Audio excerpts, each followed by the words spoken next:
মেঘনা স্ট্যাটাসটা চেক করেছিলি? দেখলাম তো। হ্যাঁ, এবার তো নতুন। একে তো আগে দেখিনি। আগে তো অন্য একজনের সাথে ফটো দেখতাম। ওর তো দুদিন পর পরই নতুন হয়। হুম। বৃষ্টিকে দেখেছিস? ও তো আবার আইফোন কিনেছে। হ্যাঁ, সব বড় বড় ব্যাপার। কি করে কেনে বলতো? কিছু তো কাজ করে না। আরে ভাই, ওর বয়ফ্রেন্ড অনেক বড় লোক, ওই জন্যই তো ও প্রেম করে। তুই দেখেছিস আমাদের হোয়াটসঅ্যাপ গ্রুপে একজন নতুন মেম্বার অ্যাড হয়েছে? কে? আরে রাহুল তার নতুন গার্লফ্রেন্ডকে অ্যাড করেছে। ফ্রেন্ডস গ্রুপে ঢুকতে চাইছে, বোঝ একবার। কই দেখি দেখি। না না না না, এই মেয়েটার সাথে রাহুলকে একেবারেই মানাবে না। রাহুলকে দেখ কত হ্যান্ডসাম, আর এটাকে দেখ কেমন জানি একটা মুখটা বেঁকা মতো। আরে বুঝলি না, এই মেয়েটার বাবার তো অনেক পয়সা, আর রাহুল তো বেকার।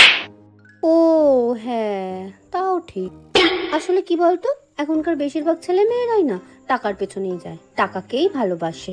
ছাড়, আমাদের কি আর। হ্যাঁ, আমার বাবা একদম এগুলো পোষায় না। যাকে ছাড়, এই দেখ আমার নতুন বয়ফ্রেন্ড সরকারি চাকরি করেন।